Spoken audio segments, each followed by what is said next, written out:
Oke Pak, kita lanjutkan ke pertanyaan berikutnya Ya. Pak ya. Ini masih banyak pertanyaan. Terima kasih sebelumnya Pak atas waktunya. Bapak sudah menyempatkan waktu untuk menjawab beberapa pertanyaan ini di sela-sela kesibukan Bapak. Pak, kalau petok D kita dibawa makelar, terus dibawa kabur, dan tiba-tiba dialihkan atau dijual ke orang lain tanah tersebut, itu bagaimana Pak cara penyelesaiannya? Oke. Iya, ini banyak ya masyarakat kita, Kang Nandang, yang ngalamin seperti itu, ya. Ya kadang-kadang memang alam sekarang biasanya yang dulu tanah nggak ada harganya, kemudian karena ada perkembangan kota dan perkembangan tata ruang dan lain-lain menjadi metropolit, maka banyak orang ngincer atau katakanlah tadi maklar atau mungkin mafia tanah seperti itu. Makanya yang pertama ya hati-hati dan jangan mudah diberikan begitu saja, itu pertama. Tapi kalau udah terjadi seperti itu, gimana nih? Ini lanjutin, kurang lebih kan seperti itu tuh. Yang namanya petok D, ya, atau girik, atau C, atau pikitir, itu sama sungguhnya. Terhadap surat-surat bukti pemungutan pajak bumi dan bangunan. Intinya di situ. Jadi kalau memang yang diambil hanya petok D-nya, kemudian di desa kan ada induk C desanya. Karena seperti itu. Yang fundamental pertama adalah tanah. Pertama nih langkahnya, tanah dikuasai, dipasang tanda batas, ya, jangan dibiarkan. Itu yang pertama langkahnya. Yang kedua, kalau memang ini udah raib, caloknya tadi atau biongnya atau bahasanya apa tadi, maklar gitu kan, itu bisa disalahgunakan. Nah, sekarang adalah bagaimana pencegahan penyalahgunaan. Bisa saja nanti dibawa ke PPAT, camat, notaris, kemudian diciptakan boneka seolah atas nama orang tuanya Ayah Kacong, kan seperti itu. Serba mungkin sekarang tuh zaman canggih seperti kasus-kasus yang kemarin lagi rame kan gitu kan. Nah, untuk menghindari hal itu, untuk mencegah hal itu, maka yang kedua, segera blokir ke kantor desa atau kelurahan terhadap petuk di desa tadi. Nomor berapa petuknya, atas nama siapa, luas berapa, terletak di mana. Intinya minta tolong ke kepala desa secara tertulis, diblokir pertama. Kalau ada orang lain yang akan mengalihkan, yang akan buat keterangan, yang akan buat surat-surat tanah, atau bahkan buat perjanjian, ataupun buat akte jual beli, maka untuk dihentikan. Segera juga melakukan pertolongan blokir ke kantor pertanahan. Minimal memberikan informasi. Itu. Kalau ini memang tanahnya belum terdaftar, betul-betul belum terdaftar, belum sertifikat itu ya. Jangan seperti itu. Jadi ke kantor tanah ya sifatnya pemberitahuan saja. Suatu saat ada orang tiba-tiba, misalkan di desanya lolos nih, udah terlanjur lolos nih, karena tuh perbuatannya tahun berapa tuh nggak disampaikan oleh Kak Acong ya. Jangan-jangan udah dibuatkan ini pengikatan jual beli. Kalau pengikatan jual beli kan hadir di hadapan PPAT nggak usah penjual, karena ada kuasanya misalkan seperti itu. Ya, bisa pakai kuasa Pak. Kan BPN nggak ngerti juga kan gitu. Nah itu untuk menghilangkan kekhawatiran seperti itu, biar kepala desa juga tahu, biar orang BPN kantor pertanahan juga tahu, maka baik kepala desa maupun kantor pertanahan seyogianya ke orang tua Acong atau kuasanya mengajukan permohonan blokir yang intinya Pak Kepala Desa, Pak Kepala Lurah, tolong tanah saya suratnya dibawa oleh maklar namanya ini. Dan ini belum ada transaksi apapun. Yang kedua, apabila nanti ada orang hadir yang bukan atas nama kami dan orang tua kami, maka tidak usah dayani dan pemberitahukan kepada kami. Karena pada dasarnya kami belum pernah menjual. Harus jelaskan itu. Dan itu dibawa oleh maklar. Maklar itu kan bermacam-macam. Bisa untuk menjualkan, bisa untuk menggadaikan, kan gitu. Dan bisa untuk menjual sertifikat. Nah, bagaimana mulanya itu jatuh ke tangan maklar. Nah, setelah itu langkah ketiganya seperti apa? Langkah ketiganya minta fotokopi induk C desa di situ di desanya. Kemudian bila perlu buat laporan hilang. kehilangan. Jadi yang paling jangka pendek preventifnya itu laporkan dulu, kemudian ke kantor pertanahan, kemudian bentuk foto induk C-Desa, ya. Bila perlu laporan ke kepolisian, segera ajukan untuk PTSL maupun pendaftaran rutin ke kantor. Nah, kalau seandainya belum sertifikat, ya udah diajukan sertifikat aja. Sambil diajukan, jadi ketahuan Pak ya pada saat diajukan itu Iya, apakah sudah terbit atau belum atau masih betul, bermasalah gitu Pak ya? betul. Jadi nggak usah khawatir nih kacung ya, nggak usah khawatir karena itu bukan segala-galanya. Tetapi yang segala-galanya sekarang adalah satu memblokir, kedua memblokir ke BPN, ketiga minta induk C-Desa dan lapor hilang ke kepolisian itu bukti karena hukum positif Indonesia ada hilang barang kan harus lapor polisi. Mau dipakai enggak? Lah itu untuk lampiran nanti, untuk lampiran permohonan sertifikat, bukti-bukti itu. Jadi langsung mengajukan permohonan sertifikat seperti apa? Minta sporadik, minta riwayat tanah, kemudian minta keterangan desa. Itu aja. Nah, berangkat dari situ dan SPPT PBB. Nah, setelah ada itu ya sudah ajukan aja sertifikat. Syukur kalau di desa itu ada PTSL. Diajukan PTSL. Kalau enggak ya rutin. Ya. Itu Mas Andang ya. Terima kasih Pak, jawabannya lengkap sekali ya. Pak. Pertanyaan berikutnya dari Ipang Outsider Bekasi ini akunnya Pak. Maaf Pak, kalau semua surat lengkap dari Girik, SPPT, IREDA, tapi tidak terdaftar di letter C desa, apa yang harus dilakukan Pak? Mohon solusinya. Iya. Ini mewakili banyak publik, banyak masyarakat, khususnya yang di Jawa nih. Karena cirinya kan pakai Girik di Jawa ya. Dan ini banyak yang terjadi seperti itu. Bagaimana ya? Kan gitu. C-Desa itu bukan segala-galanya. Bahwa di dalam pasal PP 24 Junto 397 tidak ada surat pun boleh bisa disertifikatkan. Kalau memang itu benar adanya, maka harus dilengkapi dengan sporadik. Kemudian ada riwayat tanah, kemudian keterangan desa, penguasaan fisik dengan itikat baik, maka dituangkan dalam sporadik. Sporadik itu sebuah pernyataan, diketahui 2 orang saksi yang bukan saudara-saudara, naik turun dan naik ke bawah dan ke samping, tetapi sesepuh desa di situ, kemudian diketahui oleh kepala desa. Iya, nah, dengan lembaga kesaksian tadi meyakinkan, ditambah SPPT, oke, betul bahwa keluarganya ini kalau waris yang bikin keterangan waris, seperti itu. Nah itu sebagai rujukan.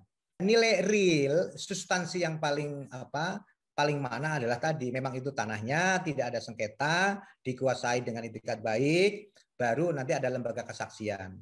Itu Kang Nadang. Oke, terima kasih Pak. Kita lanjut Pak, pertanyaan berikutnya Pak. Ya. Tanah orang tua kami sudah dikuasai selama 50 tahun lebih dan dikelola keluarga. Luasnya 2000 meter. Tahun 90, Girik hilang dan Bapak sudah melaporkan kepada pihak kepolisian dan ada berkasnya tahun 2019. Kami ikut program PTSL, maksudnya mungkin Pak ya. Tapi pihak RT RW tidak mau tanda tangan dengan alasan ahli waris penjual dulu merasa tidak menjual. Akhir-akhir ini ada orang yang bolak-balik merekam dan membawa pembeli untuk melihat tanah kami sambil lewat. Kira-kira apa tindakan kami, Pak? Terima kasih atas tanggapannya. Itu nasibnya hampir sama hilang tadi ya. Saya jelaskan bahwa prosesnya hampir sama pertanyaan kedua. Buat aja sporadik, teruskan bayar SPT BBB-nya dengan keterangan lapor hilang. Yang jadi pertanyaan, RT RW nggak mau teken. Kan itu kan? Iya, betul. Bapak Ibu sekalian, Kang Nandang, sebenarnya aturan kita nggak ada RT RW harus taken. RT RW hanya mengkoordinir saja. Nah, tapi nggak ada aturan dan termaktub untuk sebagai mengetahui di dalam permohonan surat-surat tanah. Mengkoordinir is okay sebagai warganya dan membenarkan atau tidak membenarkan. Kan itu. Seandainya minta KTP dan lain keterangan dan lain. Tapi tentang tanah tidak ada melibatkan RT RW terlibat di dalam administrasi pertanahan. Yang ada SPP 24 397 dan surat permen itu adalah kepala desa. Oke, terima kasih Pak. Oke ya. Lanjut Pak ke pertanyaan berikutnya Pak ya. Aduh pertanyaan yang terkait yang materi tadi Pak. dari Arli dan dari Sula Formosa. Oh iya. Ya. Pak, saya mau tanya, saya punya sertifikat atas nama Bapak SPPT, nama Bapak C Desa tahun 1962 atas nama kakek. Ini bukti sudah kuat untuk saya minta tanah tersebut yang sudah 40 tahun buat kantor desa, tapi tidak ada bukti. Ini sepertinya digunakan untuk tanah desa, Pak ya. Tidak ada bukti jual beli, katanya cuma dipinjam saja. Jadi cuma dipinjam, sekarang mau diproses gitu. Kemudian yang kedua, dari Sula Formosa, petoknya hilang, tapi semua tanah udah bersertifikat. Kira-kira kedepannya ada masalah ataukah tidak gitu? Kalau tidak salah intinya, Pak. Ya, Pak. Ya kan gini, petok girik C desa dari awal kan saya katakan itu bukan bukti hak atas tanah loh. Ya, bukti hak atas tanah adalah sertifikat, bukti yang terkuat. Itu satu. Kalau negara sudah menyatakan bahwa sertifikat tertulis atas nama bapaknya, nggak sebut siapa namanya itu ya, Dadap misalkan ya, itulah negara sudah menguatkan, menetapkan dan menguatkan hak atas tanah di situ adalah milik Pak Dadap, bapaknya siapa? Karli, misalkan ya Pak itu. Sudah 40 tahun buat kantor desa, tapi tidak ada bukti jual beli dengan kantor desa kan gitu. Kakek cuman dipinjam. Gimana solusinya, Pak? Oke, itu dulu. Kalau bicara hak atas tanah, berarti itu yang dilindungi. Karena sertifikat adalah mendapat kepastian hukum dan perlindungan hukum. Sekarang, kalau memang bisa dibuktikan bahwa itu pinjam dari kakeknya, riwayatnya ada dan lain, dan itu tertulis sertifikat, di dalam sertifikat, di dalam warkah, kan ada namanya riwayat tanah. Oke, di dalam warkah itu ada yang namanya riwayat tanah. Coba dibuka di warkah ya. Riwayat tanah itu dulunya punya kakeknya atau bukan? Kita kan nggak ngerti kakeknya dulu memberikan secara lesan. Memberikan lesan kan boleh. Memberikan lesan boleh. Tidak hanya pinjam, bisa jadi dulu diberikan ya, gitu Pak ya. Baru kata, ya pinjam kan baru kata tadi ahli warisnya. Bisa dibuktikan nggak pinjamnya itu hitam di atas putih? Makanya ada dual traffic tadi, dua arah yang beri jawaban. Nah caranya, kan tata caranya, tolong dimediasi. Dimediasi. Jadi Mas Karli ya tadi ya. Mas Karli, papahnya suruh membuat surat ke kantor pertanahan untuk mediasi. Oke? Nah nanti dimediasi. Nanti kantah itu punya kewenangan untuk memanggil semua pihak. Itu solusinya, Mas. Oke, Pak. Terima kasih, Pak. Oke. Gimana, Pak? Kita lanjut, Pak? Ya. Oke, terima kasih, Pak. Selamat pagi, Bang. Sebelumnya, Assalamualaikum. Perkenalkan, nama saya Sabda asal Mamasa Sulbar. Di sini saya ingin menanyakan tentang hak kepemilikan tanah dan ahli waris dari tanah. Jadi, kronologisnya, pada sekitar tahun 1964, kakek saya, kepala desa, meminta kepada pemerintah, Pak Lurah, untuk dibangunkan sekolah SD di desa saya. Singkat cerita, sekolah dibangun di desa saya, lokasi kakek saya. Makanya sekolah itu pernah digeser karena yang posisi sebelumnya mau ditempati atau dibangun rumah kakek saya. Dari masa itu tidak ada dokumen atau akta hibah yang dikeluarkan kakek saya. Istri dari kakek saya juga mengatakan bahwa sekolah hanya meminjam, beliau masih hidup waktu itu. Dan sekarang pihak sekolah ingin membuat dokumen sertifikat. Pertanyaan saya, Bang. Yang pertama, apakah istri atau anak dari kakek saya punya hak akan lahan itu dan langkah apa yang ingin diambil? Kemudian yang kedua, secara administratif yang sah dalam akta hibah, siapa yang berhak untuk mewakili kakek saya almarhum? Karena ada kabar bahwa pihak sekolah membuat akta hibah yang bukan dari kakek saya. Terima kasih, Bang. Mohon arahannya. Dan ini lanjut ke pertanyaan berikutnya. Ini dari pihak keluarga atau kakek saya mengatakan pihak sekolah hanya menggunakan, dikuatkan dengan tidak adanya akta hibah yang dikeluarkan kakek saya. Dan istri dari kakek saya pun mengatakan demikian. Mengenai pajak serta administrasi yang lain tidak ada, Pak. Dan tidak ada juga surat peralihan dari kakek saya ke pihak sekolah. Dan sekarang ada akta hibah, tapi pihak kakek saya menyatakan akta hibah itu palsu. Bukan kakek saya yang bertanda tangan di dalamnya. Sedangkan dari keterangan yang ditemui di masyarakat, menyatakan bahwa lahan atau tanah itu memang punya kakek saya. Terima kasih, Bang. Mohon arahannya. Panjang. Ya, hampir mirip tadi ya kasusnya ya. Mirip, Pak. Ya, jadi Bang siapa tadi namanya? Bang Sabda ya? Iya, Ya, saya turut prihatin kadang dan ini memang banyak juga terjadi seperti dipinjamkan tidak hanya kepada sekolah, tetapi kadang-kadang ke kantor polisi, ke Kodim itu banyak sekali kan gitu. Nah, pertanyaannya adalah sekarang yang dimiliki suratnya apa nih para ahli waris? Itu dulu. Apakah sama-sama nggak punya surat ataupun jangan-jangan itu tanah negara yang dikuasai oleh kakeknya? Oke. Sekarang aspek material ya, aspek material atau fisik tanah dikuasai oleh sekolah ya, iya, sekolah. Oke. Sekolah sudah beberapa tahun di situ. Kita lihat juga nanti sudah berapa lama di situ. Di sini tidak mengatakan bangun sekolah tahun berapa.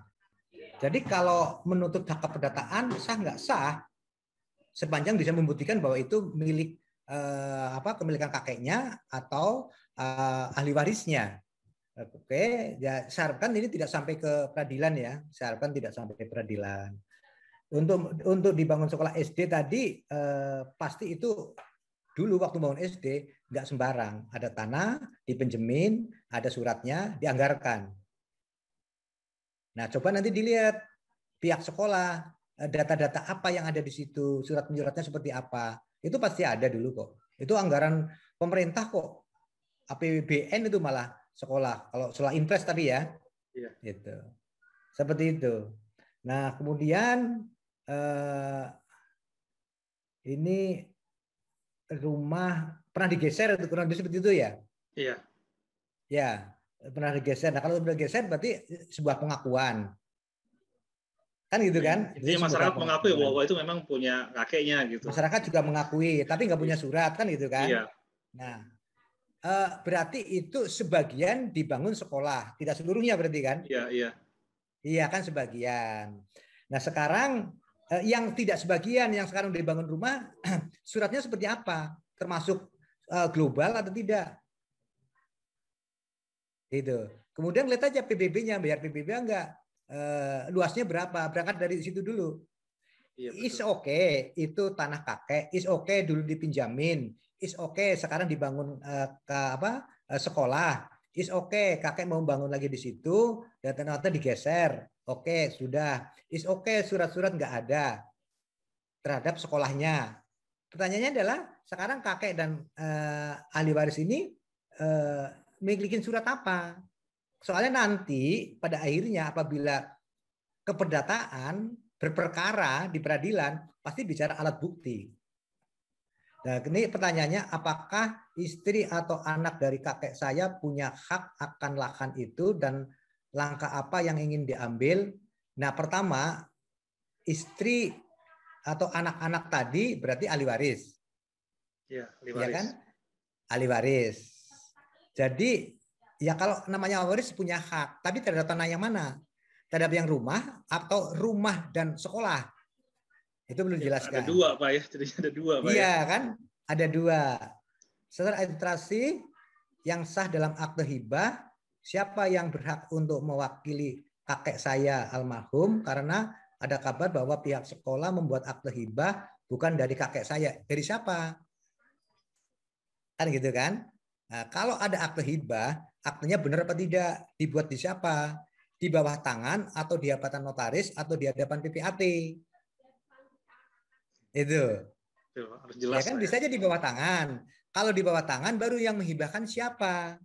Ada hubungannya enggak dengan tanah itu?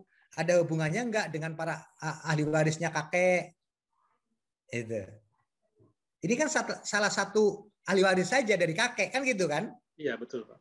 Ada hibah. Oke, yang hibah bukan kakek, ya pasti kan ada orangnya kan gitu. Oke, ada orangnya tapi nggak berhak apa enggak?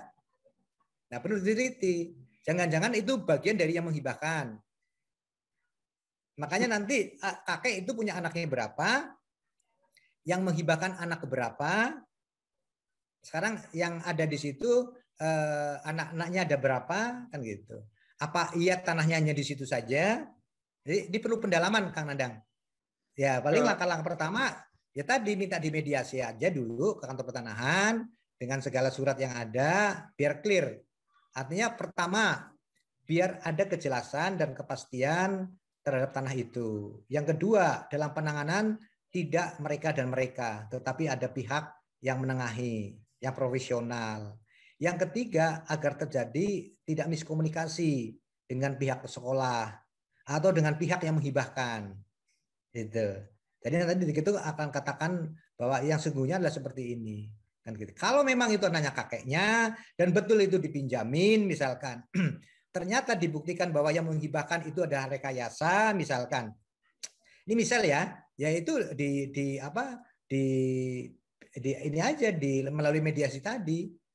Nah, kalau untuk ke sekolah untuk untuk membayar ganti rugi kepada para ahli waris.